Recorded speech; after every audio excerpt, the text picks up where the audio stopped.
مینوالو ویل کېږي چې پښتو د 5,000 کالو لرغونې ژبه ده. موږ په دغه لرغونتیا باندې خو ډېر په فخر سره برید هم تاوو، دعوې هم کوو. خو پښتو که نن په 21مه صدۍ کې ګورو چې د میډیا دور دی، آنلاین صحافت مخې ته راغلی دی، په پښتو کې د صحافت څه صورتحال دی، پښتو کې څونه ورځپاڼې اخبارونه چاپ کیږي. که په دغه حواله باندې موږ مارکیټ ته ورځو نو ډېر حوصله افزا صورتحال مو تر سترګو کیږي نه. په دغه لړ کې نن په پېښور کې د ورځپاڼې وحدت په دفتر کې ولاړ یم. وحدت د پښتو هغه اخبار دی چې د تیرو 40 کالو راهیسې لږ تر لږه دا په مسلسل ډول باندې خپرونې کوي. د دور لوی لوی شاعران، لیکوالان، صحافیان د دې سره منسلک پاتې شوي دي. لومبی ایډیټر لکه د دې ښاغلی قلندر مومن، د هغې نه پس د همیش خلیل صاحب، مراد شینواري صاحب، اجمل خټک صاحب، ایوب صابر صاحب، نور البشر، نوید قیصر اپریدي او داسې بلا نور لوی لوی شخصیات راغلي دي او دلته د خپلو صلاحیتونو مظاهره کړې ده. دلته خپلې ذمهوارۍ د ادب او د صحافت د لارې ترسره کړي دي. نن هم دغه اخبار فعالیتونه کوي، چاپ کیږي، په دې کې خلک کار کوي.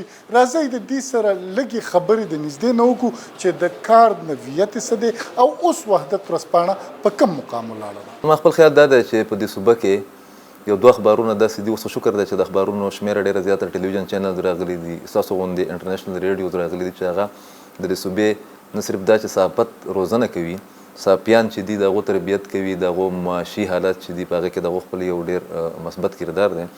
بلکې دلته کې د دې صوبې د حق دپاره، د دې صوبې د کلچر د پروموشن دپاره، د صوبې چې کوم ادبي هلې ځلې وې د هغې دپاره دغه 2 اخبارونو په دې تېر وخت کې ډېر بنیادي کردار ادا کړی. یو روزنامه وحدت چې د پښتو اخبارو او ډېر زیات په چاپ کېدو، تاسو پکې په خپله باندې کار هم کړی، موږ پکې کالم هم لیکو.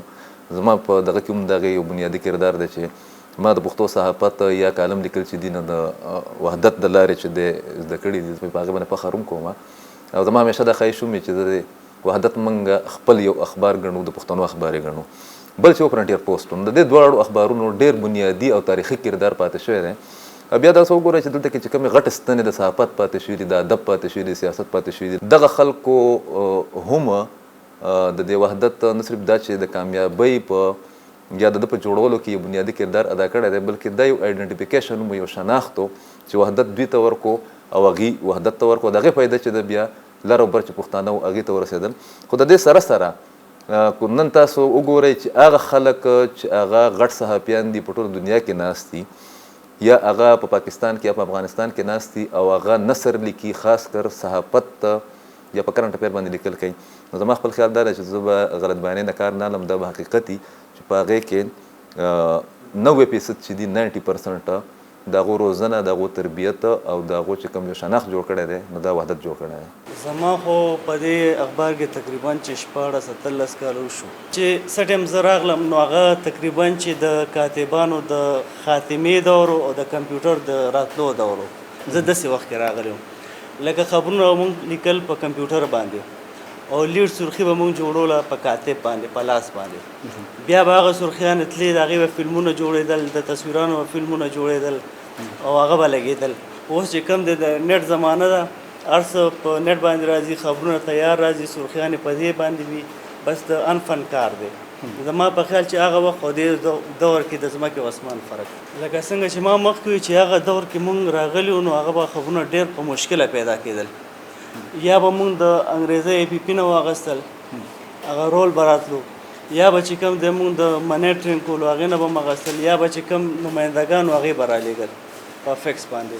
اوس خو چې کوم دی ویب سایټونه دي، ایجنسۍ دي، هغوی تیار خبرونه رالیږي، بس هلته نه راواخلو او سرخي وله ورکړو، بس ویې لګو. په پښتو کې د ټول نه زیاته ورکړه چې ده نو هغه د وحدت ده، ځکه چې وحدت هغه ځانګړې ورځپاڼه ده چې د تېرو 40 کالو راهیسې په ښه فعال انداز کې خپلې ذمهوارۍ ترسره کوي او دا هغه یوازینی ورځپاڼه ده، یوازینی اخبار دی چې دا په ډېرو سیمو کې لوستی شي، په لکونو په حساب سره چې دی د دې قاریان دي، د دې لوستونکي دي، او د پاکستان په هره سیمه کې او د پاکستان نه بهر هم چې څونه د پښتو لیکوالان دي هغه ټول چې دی نو هغه ورځپاڼې وحدت سره تړلي دي او منسلک دي ورسره. په وحدت کې د هغوی په وخت باندې په مختلفو اهمو موضوعاتو باندې د هغوی لیکنې چاپ کیږي، د هغوی مضمونونه چاپ کیږي، د هغوی کالمونه چاپ کیږي او د پښتو ستر نومونه که هغه د ادب په حواله دي که صحافت په حواله دي هغه د ورځپاڼې وحدت په وجه باندې پیدا شوي دي.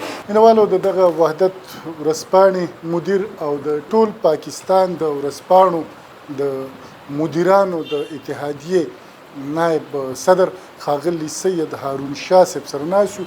دې نه به لږ د وحدت د تاریخ او د کردار په حواله باندې د دوی خیالات اورو. شاه صاحب د وحدت په تاریخ باندې که راسره لږه خبره وکړئ، د کومو مرحلو نه راتېر شوی، په څنګه حالاتو کې هم شروع کړی او اوس په کوم ځای باندې ولاړ دی؟ میا صاحب وحدت خو تاسو ته پته ده چې 1976 کې موږ شروع کړی او بیا په 1985 کې دا پښتو ژبې ته راوړی، خو خلکو ورسره ډېره زیاته مینه کړې وه، شاعرانو، ادیبانو، او بلکې پښتو ادب کې د وحدت بیا ډېر لوی کردار شو. نوي شاعران را پیدا شو، نوي لیکوالان را پیدا شو، کالم نګاران را پیدا شو، د ډېرو خلکو پکې ډېر لاس دی د دې کامیابولو کې. شکر الحمدلله کامیاب دی. هغه کوم سوچ و چې د هغې په بنیاد باندې وحدت شروع کړی شو؟ پالیسي مو څه وه؟